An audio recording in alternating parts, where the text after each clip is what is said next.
పద్మ కొంచెం sorry sir చూడండి.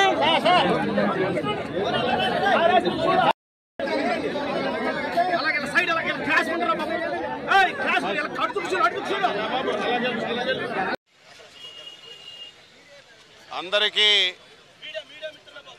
నమస్కారం. ముందుగా రాష్ట్ర ప్రజానీకానికి, రాష్ట్రంలో ఉన్నటువంటి యాదవ సోదరీమణులందరికీ శ్రీకృష్ణ జన్మాష్టమి శుభాకాంక్షలు ప్రతి ఒక్కరికి తెలియచేస్తున్నాను. ఇటువంటి పవిత్రమైనటువంటి రోజున టెక్కలి నియోజకవర్గంలో 2 బృహత్తరమైనటువంటి కార్యక్రమాలకి శ్రీకారం చుట్టాం. మీ అందరి అభిమానంతో, మీ అందరి ఆశీర్వాదంతో మొన్న జరిగినటువంటి ఎన్నికల్లో ఒక అచంచలమైనటువంటి విశ్వాసం, నమ్మకంతో ఎన్డీఏ ప్రభుత్వాన్ని అధికారంలోకి తీసుకురావడం, ముఖ్యమంత్రి చంద్రబాబు నాయకత్వంలో ప్రభుత్వం ఏర్పాటు చేయడం జరిగింది. దాదాపుగా 70-75 రోజులు అవుతుంది. అయితే ఎప్పుడు కూడా ప్రభుత్వాలు మారినా ఎటువంటి ఇబ్బందులు ఉండవు, కంటిన్యూస్గా కార్యక్రమాలు జరుగుతుంటాయి. కానీ దురదృష్టం ఏమిటంటే గత 5 సంవత్సరాలు రాష్ట్రాన్ని పరిపాలించినటువంటి ఒక వ్యక్తి రాష్ట్రాన్ని పూర్తిగా చిన్నాభిన్నం చేశాడు. వ్యవస్థలన్నింటినీ భ్రష్టు పెట్టించాడు. ఆర్థికంగా ఆంధ్రప్రదేశ్ రాష్ట్రాన్ని భూకాతంలో కలిపేసినటువంటి పరిస్థితులు తీసుకొచ్చాడు.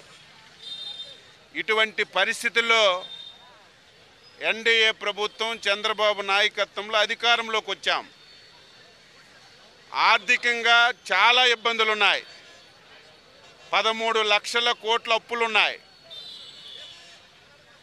ఏ మంత్రి ఏ శాఖని రివ్యూ చేసినా, ముఖ్యమంత్రి గారు రివ్యూ చేసిన ప్రతి శాఖలో అప్పులు తప్ప ఎక్కడ కూడా ఆదాయం ఉన్నట్టు కనిపించిన పరిస్థితులు లేవు. అలాగని చెప్పి గత ప్రభుత్వం ఆర్థికంగా రాష్ట్రాన్ని నష్టం చేసింది, వ్యవస్థల్ని చిన్నాభిన్నం చేసింది, ఆంధ్రప్రదేశ్కి తీరని నష్టం చేసిందని మేము ఏదో నెపం పెట్టి మేము ఊరుకోలేదు.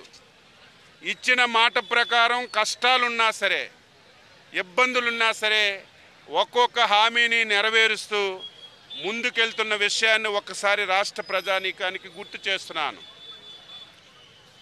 ఏప్రిల్ నెలలో మాటిచ్చాం, రేపు అధికారంలోకి వస్తే ఏప్రిల్ నెల నుంచే 3,000 నుంచి 4,000 పెన్షన్ చేస్తాం. ఈ పెన్షన్ కూడా ఏప్రిల్, మే, జూన్ 3 మాసాలు పాత బకాయిలు, జూలైలో 4,000 కలిసి 7,000 ఇస్తామని చెప్పాం. ఆ 7,000 రూపాయలు చాలామంది నమ్మలేదు. ఇది ఒక ఎలక్షన్ గురించి మాట్లాడినటువంటి మాట అని చెప్పి చాలామంది అనుకున్నారు. ఇచ్చిన మాట ప్రకారం జూలైలో ఒక్కొక్కరికి 7,000 ఇచ్చి రాజకీయాలకు అతీతంగా, పార్టీలకు అతీతంగా ఒక్క పెన్షన్ కూడా తీయకుండా అందరికీ అందించినటువంటి ఘనత ఎన్డీఏ ప్రభుత్వానిది. రెండవది,